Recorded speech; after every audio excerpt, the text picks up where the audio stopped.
Comme la foule s'était rassemblée par dizaines de milliers au point qu'on s'écrasait, Jésus se mit à dire en s'adressant d'abord à ses disciples, méfiez-vous bien à cause du levain des pharisiens, c'est-à-dire de leur hypocrisie. Tout ce qui est voilé sera dévoilé, tout ce qui est caché sera connu.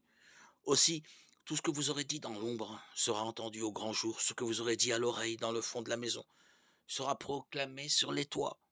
Je vous le dis, à vous mes amis, ne craignez pas ceux qui tuent le corps, et après cela ne peuvent rien faire de plus. Je vais vous montrer qui vous devez craindre. Craignez celui qui, après avoir tué, a le pouvoir d'envoyer dans la géhenne.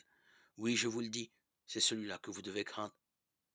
Est-ce qu'on ne vend pas 5 moineaux pour 2 sous, et pas un seul n'est indifférent aux yeux de Dieu? Quant à vous, même vos cheveux sont tous comptés, soyez sans crainte. Vous valez plus que tous les moineaux du monde. Je vous le déclare. Celui qui se sera prononcé pour moi devant les hommes, le Fils de l'homme, se prononcera aussi pour lui devant les anges de Dieu. Mais celui qui m'aura renié en face des hommes sera renié en face des anges de Dieu. Et celui qui dira une parole contre le Fils de l'homme, cela lui sera pardonné. Mais si quelqu'un blasphème contre l'Esprit Saint, cela ne lui sera pas pardonné. Quand on vous traduira devant les synagogues, les puissances et les autorités, ne vous tourmentez pas pour savoir comment vous défendre ou comment parler. Car l'Esprit Saint vous enseignera à cette heure même ce qu'il faudra dire.